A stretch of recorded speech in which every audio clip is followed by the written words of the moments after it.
Very good morning to all of you. This is Nilesh Kumar Gupta and you are watching NG physics classes. शुरुआत करते हैं.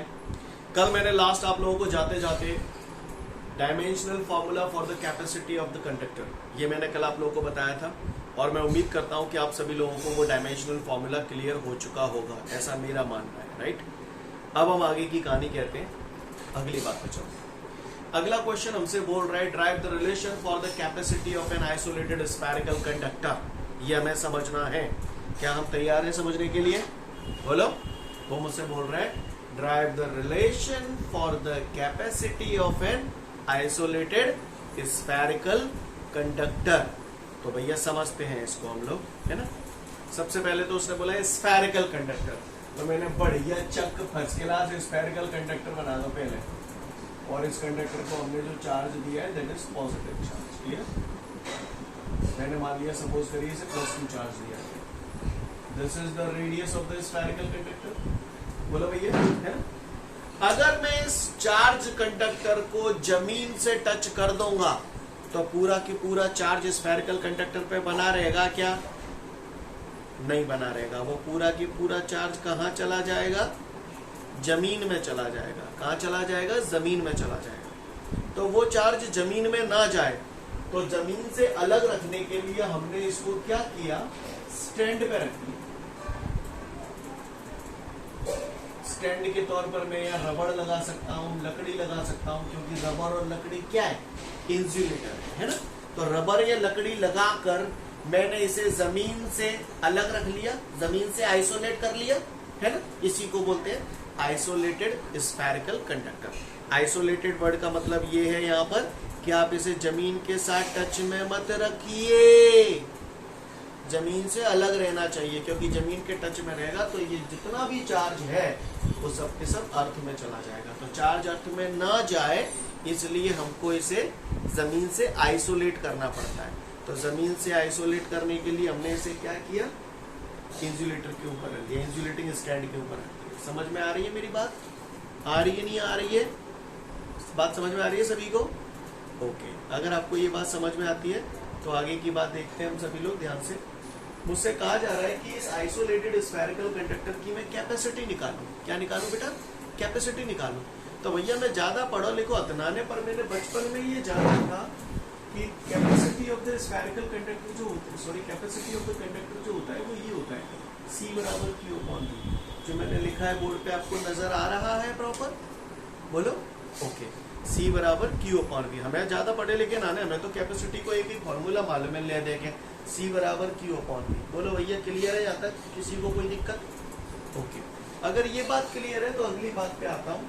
C बराबर Q/V. Electric potential on the surface of the spherical conductor तो मैंने पढ़ा है. V बराबर 1/4πε0 K Q/R. अब चूंकि इसकी रेडियस आप कैपिटल R मान रहे हो इसलिए कैपिटल R. स्मॉल r मानते तो स्मॉल r लिख देता.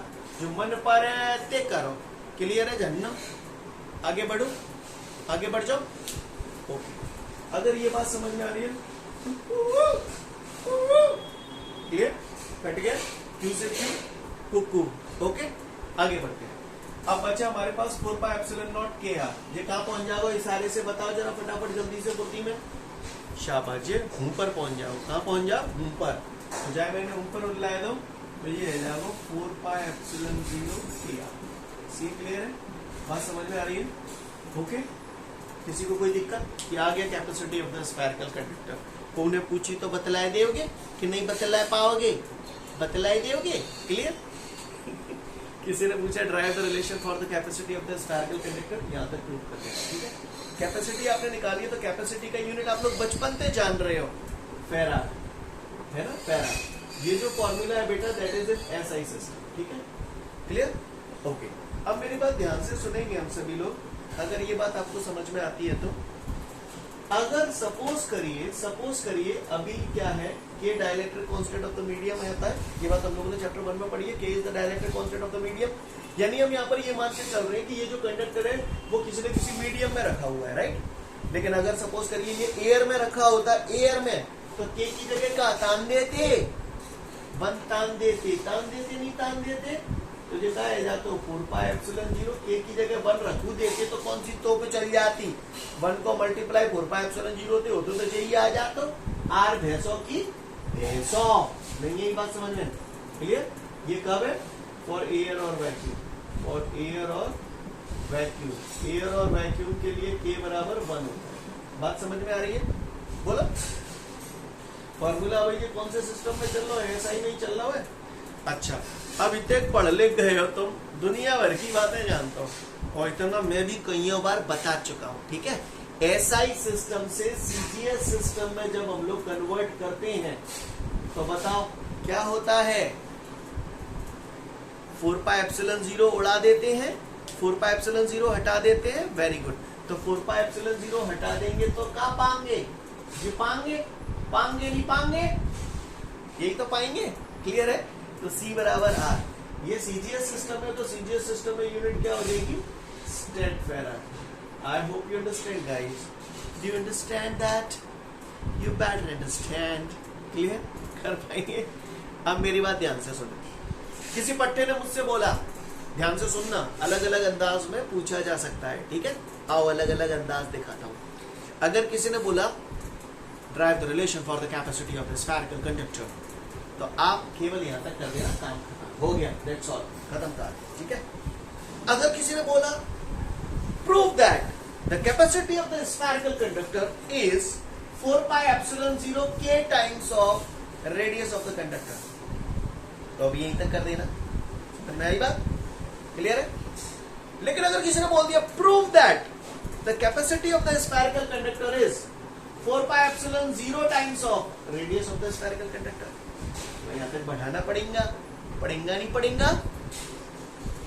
और अगर किसी ने बोल दिया prove that the capacity of the spherical conductor is equal to the radius of the spherical conductor, तो झन्नो लानो पड़ेगा, लानो पड़ेगा, नहीं लानो पड़ेगा, लानो पड़ेगा।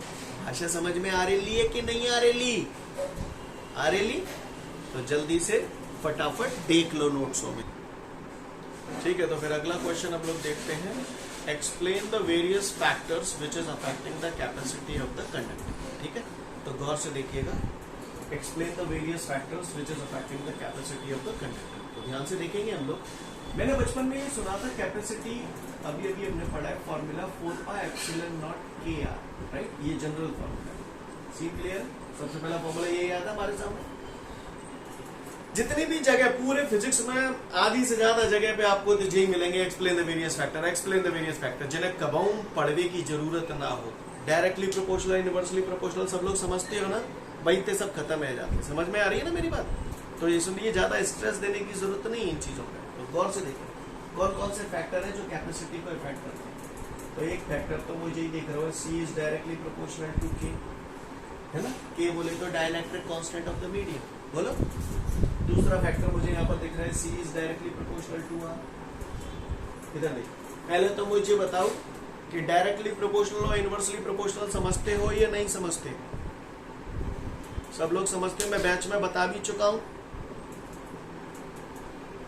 बता भी चुका हूं, वेरी गुड, ठीक है, अच्छी बात। तो गौर से देखें, C is directly proportional to K, C is directly proportional to R। तो सबसे पहला फैक्टर कौन सा हो गया?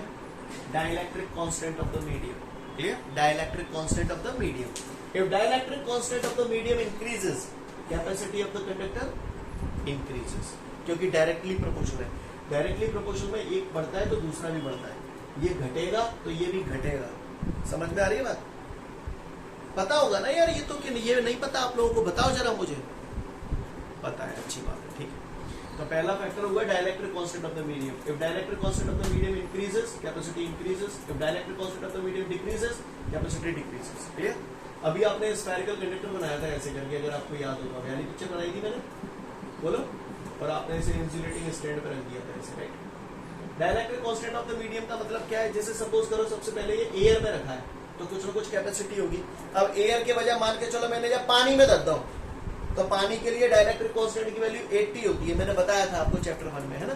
तो इसका मतलब के बढ़ गया, और के बढ़ जाएगा तो सी बढ़ जाएगा। यानी कहने का मतलब ये है कि इसको अगर मैं अलग अलग मीडियम में रखूंगा तो कैपेसिटी बदलती जाएगी। समझ में आ रही है मेरी बात? सीन क्लियर है ना? तो सबसे पहला फैक्टर क्या हो गया, dielectric constant of the medium. If dielectric constant of the medium increases, capacity increases. If dielectric constant of the medium decreases, capacity decreases. समझ में आई कि नहीं आई, पहले ये बताओ। आगे दूसरी बात, radius of the conductor, this is the radius of the conductor. If radius of the conductor increases, radius बढ़ जाएगा, रेडियस बढ़ जाएगा, जाको मतलब जो और बड़ा हो जाएगा, क्लियर। अगर रेडियस बढ़ जाएगा तो कैपेसिटी बढ़ जाएगी, clear. If radius of the conductor increases, capacity increases. If radius of the conductor decreases, capacity decreases. बात समझ में आ रही है सभी को, सीन क्लियर है ना। यहां पर थोड़ा सा, अब जैसे मैंने रेडियस बोला, पर साला हर कंडक्टर के अंदर रेडियस ही आए ऐसा कोई जरूरी नहीं है, समझ रहे हैं ना मेरी बात को। तो हम लोग इनडायरेक्टली से ऐसे भी बोल सकते हैं, size of the conductor, size of the conductor increases, size बढ़ोगे तो रेडियस ऑटोमेटिकली बढ़ गई, सही बोल रहा हूं ना। तो if size of the conductor increases, capacity बताओ इंक्रीजेस या डिक्रीजेस, इंक्रीजेस। समझ में आई बात। तो if size of the conductor increases, capacity increases, size of the conductor decreases, capacity decreases. दो पॉइंट क्लियर हो गए, है ना। कौन कौन से पॉइंट हो गए, पहला क्या है, बोलो जरा जाए मोहते, बोलो जाए, हाँ, dielectric constant of the medium. और जगह है size of the conductor, indirectly हम लोग इसे क्या बोलेंगे, साइज ऑफ द कंडक्टर। दो पॉइंट है गए। तीसरा सुनो, ये जो कंडक्टर है ना, ये जो कंडक्टर है भैया, मुझे एक बात मालूम है कि कैपेसिटी का जो एक फॉर्मूला होता है, एक जनरल फॉर्मूला भी होता है, C बराबर Q अपॉन V। सही बोल रहा हूं, C बराबर Q अपॉन V, ठीक है। अब किसी कंडक्टर की कैपेसिटी बढ़ाना चाहता हूं तो मेरे पास दो तरीके हैं, या तो मैं Q बढ़ा दूं या V कम कर दूं, दोनों में से कोई एक तरीका कर सकता हूं, बोलो। अगर C बढ़ाना है तो या तो Q बढ़ा दूं तो C बढ़ जाएगा, या फिर V कम कर दूं तो C बढ़ जाएगा। अब आप देखो, पहला तरीका देखते हैं, चार्ज बढ़ाऊंगा तो कैपेसिटी बढ़ जाएगी, डायरेक्टली प्रोपोर्शनल है। पर यहाँ पे ध्यान दो, चार्ज बढ़ाता जा रहा हूँ, एक स्टेज ऐसी आएगी ये चार्ज को स्टोर करना बंद कर देगा, वो चार्ज एयर में लीक होने लगेगा। बताया था कल, याद आ रहा है, इसे इलेक्ट्रिक विंड बोलते हैं हम लोग, बताया था ना, है ना। तो चार्ज को एक लिमिट से ज्यादा दे नहीं सकता, बोलो दे सकता हूँ क्या चार्ज एक लिमिट से ज्यादा, नहीं दे सकता। तो दूसरा तरीका ये है कि पोटेंशियल कम कर दो तो कैपेसिटी बढ़ जाएगी, सही बोल रहा हूँ, पोटेंशियल कम कर दो तो कैपेसिटी बढ़ जाएगी। तो इसके लिए मैंने क्या किया, इस चार्ज कंडक्टर के पास एक अनचार्ज कंडक्टर रख दिया। याद आ रहा है, factor affecting the electric potential बताओ तो, क्लियर। चार्ज कंडक्टर के पास अगर अनचार्ज कंडक्टर रख देते हैं तो चार्ज कंडक्टर का पोटेंशियल कम होता है या बढ़ जाता है, कम हो जाता है। चार्ज कंडक्टर के पास अनचार्ज कंडक्टर रख देंगे तो चार्ज कंडक्टर का पोटेंशियल कम हो जाता है, और पोटेंशियल कम हो जाएगा तो कैपेसिटी बढ़ जाएगी। समझ में आई बात, समझ में आई, क्लियर है। तो तीसरा पॉइंट क्या हो गया, presence of अनचार्ज conductor, presence of अनचार्ज conductor. उम्मीद करता हूं आप लोग समझ गए होंगे, क्लियर है। तो कौन कौन से फैक्टर हैं जो कैपेसिटी को अफेक्ट करते हैं, dielectric constant of the medium, if dielectric constant of the medium increases, capacity increases, clear, सही बोल रहा हूं ना, बोलो। दूसरा, size of the conductor, if size of the conductor decreases, capacity decreases. If size of the conductor increases, capacity increases. बल्ले बल्ले, clear। अगला है presence of uncharged conductor, clear, presence of uncharged conductor। तो चार्ज कंडक्टर के पास कोई अनचार्ज conductor रख देते हैं तो चार्ज कंडक्टर का पोटेंशियल कम हो जाता है, और पोटेंशियल कम हो जाएगा तो कैपेसिटी बल्ले बल्ले, क्लियर, बढ़ जाएगी। नहीं है मेरी बात समझ में, तंत्र पर रहा का, क्लियर। किसी पट्टे ने अगर पूछ लिया what are the various factors which is affecting the capacity of the conductor, मन बत दोगे बा को, है कि पूछो क्यों तेने मोते लगा चकाचक है, बता दोगे। तो जल्दी से फटाफट पढ़ लो इसे नोट्सों में, ठीक है। तो नेक्स्ट न्यूमेरिकल आपको जो दिया है उसमें कह रहा है assuming the earth to be a spherical conductor, वो कह रहा है अर्थ को एक स्फेरिकल कंडक्टर आप अज्यूम करें, तो कह रहा है assuming the earth to be a spherical conductor, right. और उस कंडक्टर का डायमीटर आपको दे रहा है 12.8 into 10 to the power 3 kilo, अच्छी बात है, दे रहा है। कैलकुलेट इट्स कैपेसिटी, कैपेसिटी निकारवे की केरो है पट्टा का, निकारवे की केरो है, कैपेसिटी निकारवे की केरो है। तो हम सभी लोग ध्यान से देखेंगे, ध्यान से सुनिएगा। क्लियर? भला इंसान है जो इतना दे रहा है, भला है। क्लियर? हाँ, वो कह रहा है अगर आप अर्थ को एक स्फेरिकल कंडक्टर कंसीडर करें तो उसकी कैपेसिटी बताओ, और डायमीटर दे रहा है। भैया डायमीटर अगर इतना है तो हमें मालूम है रेडियस जो होता है वो डायमीटर का आधा होता है। सही बोला? तो डायमीटर हमारे पास है 12.8 इंटू 10⁻³ डिवाइडेड बाई 2 किलोमीटर। सही बात जा रहा हूँ? तो ये क्या हो जाएगा 6.4 डिवाइड कर वो सिखाऊंगा मैं, तो ये है वो 6.4 इंटू 10⁻³ किलोमीटर। बोलो भैया जन्नो बात समझ में आ रही है? सेकंड दिख रहा होगा काले को बोर्ड पे। अच्छी बात। किलो, किलो कितना होता है? 1 किलोमीटर बराबर 1000 मीटर होते हैं ना। किलो 10⁻³ होता है। बोलो, तो किलो की जगह मैंने लिख दिया 10⁻³ मीटर। यहाँ तक बात समझ में आई सभी को? बोलो भैया। तो दिखाई दे रहा है ना बोर्ड पे क्या लिखा हुआ है, पहले ये बताओ। हाँ, तो रेडियस हमारी आ गई फाइनली 6.4 इंटू 10⁻⁶ मीटर। और मुझे उम्मीद है कि आप सभी लोग ये जानते हैं अर्थ का रेडियस 6.4 इंटू 10⁻⁶ मीटर होता है। बोलो होता है कि नहीं होता है? 11th में पढ़ा था ना, radius of the earth 6.4 into 10⁻⁶ metre. याद है तो बहुत अच्छी बात है, ना नहीं याद तो एक काम करिए, आवाज जब छुट्टी हो जाए तो जब मूड जूते दीवार में दे मारी हो तो भी, ठीक है? ये पनिशमेंट है आपका। क्लियर? याद होना चाहिए रेडियस ऑफ द अर्थ है 6.4 इंटू 10⁻⁶ मीटर, या फिर 6400 किलोमीटर भी बोलते हैं। आपको 11th में पढ़ा था हमने।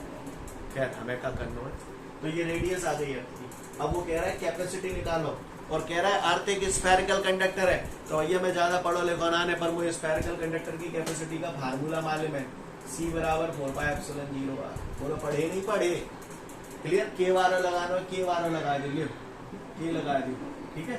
तो C बराबर, अब देखियो मूड में पीर उठेगी, ताते ध्यान से देख लो।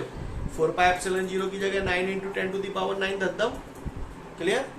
कनपटी लहरा जाएगी, टिंडे धर दो 9 इंटू 10⁻⁹। हाँ तो लइए इधर देखो 1/4πε0 होता है भैया 9 इंटू 10⁻⁹।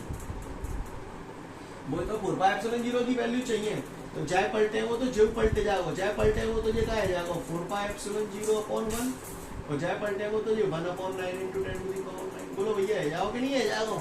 बोलो तंत्र पढ़ रहा है। ज्यादातर लोग यही मिस्टेक करते हैं, ये सीधा बिरने 4πε0 देखो नहीं कि 9 इंटू 10⁻⁹ बिरने चटकाए दो। 4πε0 के अपॉन में 1 है, तो अपॉन में 1 लिखना कोई जरूरी तो है नहीं। तो समझ में आया? इसे पलट दिया तो ये भी पलट गया। तो 4πε0 की वैल्यू कितनी है बबुआ? 1/9 into 10⁻⁹। I hope you understand. के की वैल्यू के तो कछु दो ना पट्ठन ने मोई तो मैं कहा मानू एयर, अर्थ के चारों तरफ एयर होती है ना? तो के लिए मैंने 1 रख दिया है ना। मैं लिख देता हूँ यहाँ फॉर एयर के इज इक्वल टू 1। अब बची को आर रेडियस है, रेडियस कितनी दी जी आ गई अपनी 6.4 इंटू 10⁻⁶। बोलो भैया आप तो कर लोगे ये गुणा भाग कि जो करो सिखाऊं को तो कर देता हूं मैं, करूं किंडे करूं मैं ना कर रहा हूं, ये सब आपका टास्क है। C बराबर 711 इंटू 10⁻⁻⁶। इसको जब आप सॉल्व करोगे आपका ये आंसर आ जाएगा। ओके गाइस, क्लियर है? फिर पाएंगे हम लोग पक्का। तो इसे नोट डाउन कर लें फटाफट। इसके बाद अब हमारे सामने जो अगला क्वेश्चन है ये भी एक न्यूमेरिकल है। उसमें मुझसे बोल रहा है the radius of an isolated sphere is 45 centimetre. एक आइसोलेटेड स्फीयर है, उसकी रेडियस है 45 सेंटीमीटर। अच्छी बात है, 45 सेंटीमीटर रेडियस तो बड़ी है। आगे बोल रहा है it is charge to a potential of 100 volt. इसको चार्ज किया जाता है 100 वोल्ट पोटेंशियल। 100 वोल्ट पोटेंशियल पर चार्ज कर दिया। Calculate number 1 capacity of the sphere. सबसे पहले तो हमें स्फीयर की कैपेसिटी कैलकुलेट करनी है। नंबर 2 में हमसे बोल रहे हैं charge on the sphere, charge on the sphere. Right guys, these are the 2 questions. I hope you understand. Clear? इसको देखते हैं हम लोग, समझने की कोशिश करें कोशिश। चलिए देखिए 45 सेंटीमीटर है। सेंटी तो मैंने आपको बताया था डेसी सेंटी मिली माइक्रो, बोलो भैया। तो सेंटी कितना होता है 10 की पावर -2, सेंटी 10 की पावर -2 मीटर है। ये सब पहले ही बता चुका हूँ, देख रहे हो ना ये डेसी सेंटी मिली माइक्रो कितने यूज आ रहे हैं, भयंकर यूज में आएंगे आपको। खैर बाकी का रेडियस हो गई, वोल्ट दे रहा है, ये कैपेसिटी पूछ रहा है, स्फेरिकल कंडक्टर दे रहा है। तो स्फेरिकल कंडक्टर की कैपेसिटी का फॉर्मूला मैंने पढ़ा था, C बराबर 4πε0r। ठीक है, के वाला लगाना है के लगा दो, पर के 1 ही रखना पड़ेगा क्योंकि के उसने दिया ही नहीं। समझ में आ रही है बात? हाँ बोलो भैया। 4πε0 की जगह 9 × 10⁹ लिख दो नहीं लिखो, 1/9 × 10⁹ लिख दो। अच्छा ठीक है, समझ गए ना क्या? तो 1/9 × 10⁹ रेडियस कितने देंगे पटकन में जाएगी 45 × 10⁻²। 9 1 9, 9 5 45। ठीक है, 9 को टेबल तो आप हुए नहीं करते। तो 5, अब देखो 10 की पावर -2 तो जी होता ही है। 10 की पावर 9 ऊपर जाएंगे तो 10 की पावर -9 है जाएंगे, बोलो है जाएंगे नहीं है जाएंगे। तो 5 × 10 की पावर -2 तो ये होता ही है, जो ऊपर गए तो 10 की पावर -9 हो गए। तो 5 × 10 की पावर -11 कैपेसिटी निकाली है तो फेरा। समझ में आ रही है बात यहाँ तक सभी को? कट रहा है क्या? एक मिनट, अब ठीक है, क्लियर है? ओके, यहाँ तक बात समझ में आई कि नहीं आई? बोर्ड पे जो लिख रहा हूँ दिख रहा है ना आपको भैया? पहले दिख रहा है कि नहीं दिख रहा? हाँ है ना? मैं मूड तो हिला दो कम से कम। नहीं दिख रहा तो मुझे बताओ, ज्यादा छोटा हो गया है? कोई बात, अभी फिलहाल काम चला लोगे, अब मैं बड़े बड़े अक्षर लिखूंगा। क्लियर? एक एक अक्षर 100 कुंटल का। ठीक है, तो यहाँ तक क्लियर है सभी को? हो गया सभी का? अब मुझसे चार्ज पूछा जा रहा है, तो दूसरा वाला मैं सॉल्व कर रहा हूँ, चार्ज। तो Q बराबर CV। अब अच्छा लग रहा होगा, बड़े बड़े अक्षर है। अरे मैं मर जाऊं कसम से। तो C की वैल्यू कितनी है? 5 × 10⁻11 इंटू पोटेंशियल कितना है 100 है। बोरोनी लगे तो टेटू लिख दो, टेटू बोलो, टेटू है 100, 10 की पावर 200 ही तो होता है। तो चलो आ जाओ, पहिया वैसों की वैसों बेस सेम होती है तो पावर ऐड हो जाती है। तो -11 + 2 तो -12 हुआ। बोलो भैया, चार्ज निकाला, चार्ज की यूनिट कूलम। बोलो भैया, क्लियर है? Note it down fast. तो इसके बाद जो नेक्स्ट न्यूमेरिकल है उसमें मुझसे बोल रहा है the capacity of a conductor is 20 microfarad. ये कंडक्टर है, उसकी कैपेसिटी आपको दे रहा है 20 माइक्रोफैराड। ठीक है, वैसे माइक्रो आप लोग जानते हो, लिखना लगेगा। माइक्रो होता है 10 की पावर -6। क्लियर? तो कह रहा है the capacity of a conductor is 20 microfarad. It is charge to a potential of 2000 volt. इसे चार्ज किया जा रहा है कंडक्टर को 2000 वोल्ट, पोटेंशियल B से डिनोट करते हैं 2000। ठीक है, calculate number 1 charge on the conductor. ठीक है भैया, charge on the conductor calculate करेंगे। और दूसरा हमसे वो बोल रहा है radius of the conductor, radius of the conductor. ये दो बातें हमसे जानना चाहता है। क्लियर? ये दो बातें हमसे वो जानना चाहता है। तो चलिए उसे बताते हैं, ध्यान से देखेंगे। तो ये सीन क्लियर है ना? आपको दिखाई दे रहा है प्रॉपर सभी को? ओके, तो सबसे पहली बात चार्ज निकालना है। C दवे V दवे, तो पहला सॉल्व करते हैं। क्यों बराबर 24। याद आया? याद आया है? या फिर वही C बराबर Q/V भी लगा सकते हो, कोई दिक्कत नहीं, एक ही बात है। Q बराबर CV। C कितना है अपने पास? 20 × 10⁻⁻6 इंटू V कितना है? 2000 है ना? 2000। तो इसे ऐसे लिखो 2 × 1000। बोलो भैया, 2 × 1000 बोलो। अच्छा, बुरा नहीं लगे तो ये 1000 पे 3 जीरो है तो चाहे नहीं लगे यार 10 की पावर 3 लिख दो। बोलो, कुछ गलत करता ही मैंने? तो फाइनली हमने इसे सॉल्व किया। तो 22 से 40 इंटू बेस सेम होती है तो पावर ऐड हो जाती है, तो -6 + 3 चार्ज निकाला है तो coulomb. I hope you understand, do you understand? Okay, ये हमारा आ गया चार्ज। अब मुझसे रेडियस निकालने के लिए कह रहा है, कैपेसिटी दे रहा है, रेडियस निकालनी है। रेडियस निकालनी है तो जाता हूँ स्फेरिकल कंडक्टर है, और स्फेरिकल कंडक्टर की कैपेसिटी का फॉर्मूला मैं बचपन से जान रहा हूँ, क्या? बोलो, सही जा रहा हूँ है ना? चमका दो, चमका दो, चलो आ जाओ। सी की वैल्यू चलेगी 20 into 10 to the power minus 6, 4 pi epsilon 0 9 into 10 to the power 9 लिख दो, नहीं लिखो, हाँ, मैं से टोकत रहेगा ताकि तुम्हें याद रहेगा। तो 4 पाई एप्सिलॉन 0 की जगह 1/9 into 10 to the power, radius हमें निकालना, ठीक है? क्रॉस मल्टीप्लाई कर दिया इधर, और 20 into 10 to the power minus 6 जाता ही है, into 9 into 10 to the power. R का टेबल आता है, आर बन जाओ, आते हैं ना आर का टेबल कि नहीं आता? क्लियर? तो बस आपका हो जाए आर बराबर, अब जो गुणा भाग नहीं कर पाओगे और जो अगर मोइये करने पड़े तो तुम का तुरैया ले रहे हो यहाँ पे, समझ में आ रही है बात? तो फटाफट इसे नोट डाउन कर लो, इसको जब आप सॉल्व करोगे तो ये आ जाएगा 180 into 10 to the power 3 metre. बाकी आप इसे 180 10 की पावर 3 को किलो भी लिख सकते हो, तो किलोमीटर भी लिख सकते हो, 180 किलोमीटर। उम्मीद करता हूँ समझ में आ गई होगी मेरी बात। आई या नहीं आई बोलो भैया, तो जल्दी से फटाफट नोट कर लो इसे। तो इसके बाद हमारे सामने एक अगला न्यूमेरिकल आता है, और उस न्यूमेरिकल में हमसे बोल रहा है 27 आइडेंटिकल स्मॉल वाटर ड्रॉप्स, 27 छोटी छोटी स्मॉल वाटर ड्रॉप्स है मैंने वाले, टोटल नंबर ऑफ ड्रॉप्स जो है दैट इज 27, मान क्या लिया दिया है, और it is charge to a potential of sorry 27 identical small water drops have same charge, okay?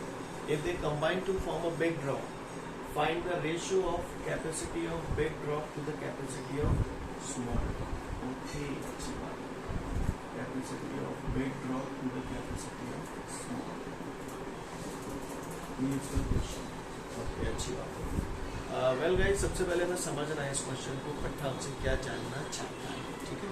तो गौर से सुनो, वो हमसे कह रहा है 27 आइडेंटिकल स्मॉल ड्रॉप्स। तो भैया स्मॉल ड्रॉप तो आप समझ गए, छोटी छोटी ड्रॉप है। आइडेंटिकल का मतलब क्या है? आइडेंटिकल का मतलब है सेम, है ना? जो पहली ड्रॉप का साइज है दूसरी ड्रॉप का भी साइज वही है, ना छोटी ना बड़ी, ओके क्लियर? तो ये मैंने थोड़ा ड्रॉप बना दी तो छोटी छोटी, इन सब छोटी छोटी जो ड्रॉप है ना उनकी रेडियस मैंने मान ली स्मॉल आर है। कितनी है? Small r. छोटी छोटी है ना तो स्मॉल आर मान ली। अब वो जो कह रहा है ऐसी कितनी ड्रॉप है? टोटल 27 ड्रॉप है, और इन 27 ड्रॉपों को मिलाकर एक बड़ी ड्रॉप बनाई गई है, बड़ी ड्रॉप, क्लियर? तो ये मैंने इन 27 ड्रॉपों को मिलाकर एक बड़ी ड्रॉप बना दी, और बड़ी ड्रॉप का रेडियस मैंने कैपिटल आर मान लिया। ऐसा समझो, थोड़ा सा मिठाई मिली बहुत दिनों से कि नहीं मिली? ऐसा सोचो, छोटी छोटी बूंदी है, बूंदी बूंदी, और 27 छोटी छोटी बूंदी मिला के क्या बनेगा? बूंदी को लड़ुआ, खा लियो हप्पा, क्लियर? कुछ समझ गए ना? इसी तरीके से पानी की 27 छोटी छोटी बूंदे हैं, और उन बूंदों को मिलाकर एक बड़ा बूंदा बनाया गया है, एक बड़ी बूंद बनाई गई है, ठीक है? और बड़ी बूंद की रेडियस मैंने मान ली कैपिटल आर, छोटी बूंद की रेडियस मैंने मान ली स्मॉल आर। तो कह रहा है बड़ी बूंद की कैपेसिटी और छोटी बूंद की कैपेसिटी का रेशो बताऊं, तो मैं बताऊं। अच्छा, ये याद है 10th में आपने ऐसा एक सवाल किया था, लेड के छोटे छोटे स्मॉल स्फीयर से उन्हें मेल्ट करके एक बड़ा स्फीयर बनाया गया है। दसई में तुझे सवाल भाई में को है, भाई में को, क्लियर? खैर हमें क्या करना, आग लगा। पर खैर वो ये कह रहा है 27 छोटी छोटी बूंदों को मिलाकर एक बड़ी बूंद बनाई गई है। तो समझने वाली बात ये है कि बड़ी बूंद का जो वॉल्यूम होगा, volume of one big drop is equal to the volume of 27 नैनी नैनी ड्रॉप। बोलो भैया, सही बोल रहा हूँ, है ना? तो मैं ऐसे लिख सकता हूँ, गौर से देखिएगा सभी लोग on the board. Volume of one big drop is equal to 27 into volume of one small drop, एक स्मॉल ड्रॉप के वॉल्यूम में 27 का अगर मल्टीप्लाई कर दूंगा तो 27 स्मॉल ड्रॉप का वॉल्यूम आ जाएगा। ये बुरा लग जाए, मैं क्या करता हूं, ड्रॉप की अगर बात करें, ड्रॉप तो चौकूटा होती है, चौकूटा है, अच्छा नहीं, सर्कल शेप की होती है, सर्कल रैपटो पर है वो खींच के हवाल, स्फेरिकल शेप की होती है ड्रॉप, स्फेरिकल शेप की है ना। कैसे शेप की होती है ड्रॉप? स्फेरिकल शेप की है ना। तो volume of one big drop sphere shape की होती है, तो वॉल्यूम ऑफ स्फीयर होता है 4/3 पाई आर क्यूब। अब कौन सा आर रखूं जी तुम बताओ, मेरे पास दो आर है, स्मॉल आर हुए कैपिटल आर हुए, कौन सा आर धरूं, स्मॉल आर या कैपिटल आर? कैपिटल आर, क्योंकि बड़ी ड्रॉप की बात कर रहा हूं तो बड़ी ड्रॉप की रेडियस कैपिटल आर। कहा हुए को परेशानी लाला रे, बोलो अच्छी बात है, महान जे का 27 जो लिखिए डिजाइन डाल के अच्छा लगेगा। 3 का क्यू 27 होतो है कि 9 होतो है, 9 को 9 वारो तो ना ने 9 बेर पर कम्मा लगवावेंगो मोरे ना कि अगर मुझे 9 कह दी तो तो 27 को मैंने 3 का क्यू लिख दिया into volume of one small drop. तो स्मॉल ड्रॉप का वॉल्यूम, स्मॉल ड्रॉप भी है तो स्फेरिकल शेप की, तो formula volume of sphere 4/3 pi small R या capital R, come on small R. तुर्रानी से तुर्रानी कट जाएंगे, 3 से 3, बोलो भैया 4 पाई थे 4 पाई टोटल, बोलो। तो अब मेरे पास कहा बचेगा आर क्यू बराबर, जहाँ 3 पे क्यू है आर पे क्यू है, तो जहाँ मैं जो लिख दूं तो जो गलत करता हूं मैंने लाला रे, नहीं करता हो तो बताओ आप, ना नहीं तो फिर सुनो आप। क्यू ते क्यू कटे जाएंगे तो जो बचे जाएंगे। क्या ये बात समझ में आ गई? क्वेश्चन नंबर 1 बोला भैया। अब पट्ठक ने मोते जो कहिए कि फलाने बिग ड्रॉप और स्मॉल ड्रॉप की कैपेसिटी का रेशियो क्या होगा, सी बिग अपॉन सी स्मॉल, ठीक है। तो भैया डी-ड्रॉप बोले तो स्फेरिकल कंडक्टर, बोलो स्फेरिकल कंडक्टर की कैपेसिटी का फॉर्मूला बचपन से मैंने जाना है 4πε0 r। ओहो हाँ, वेरी गुड, शाबाशी है, धीरे धीरे हम लोग समझते जा रहे हैं एक दूसरे को, नहीं तो 4πε0 कैपिटल आर, बिग ड्रॉप है तो कैपिटल आर, सही जा रहा हूं। अपॉन कुछ नए खिलाड़ी है वो अभी तक जान ही नहीं पाए मुझे, 4πε0 स्मॉल ड्रॉप है तो स्मॉल आर, बोलो 4πε0 से 4πε0 उड़ा दूं नहीं उड़ा दूं, उड़ा रहा। कैपिटल आर बराबर 3r, बोलो गाइस दिख रहा हो ये भी भैया, क्लियर। कैपिटल आर बराबर 3r, तो आर की जगह 3r बटे आर। चलो आर जरा सीख गए बिल्कुल, वेरी गुड तो ये हमारे पास आ गया C big upon C small. तो रेशियो बेटा हमारे पास क्या आ गया, C big upon C small is equal to 3:1। Hope you understand. Do you understand guys? You better understand, note it down fast, come on. ठीक है, तो आज की कहानी हम लोग खत्म करते हैं, कल फिर मिलते हैं। Thank you everyone, have a great day to all of you guys, जय हिंद।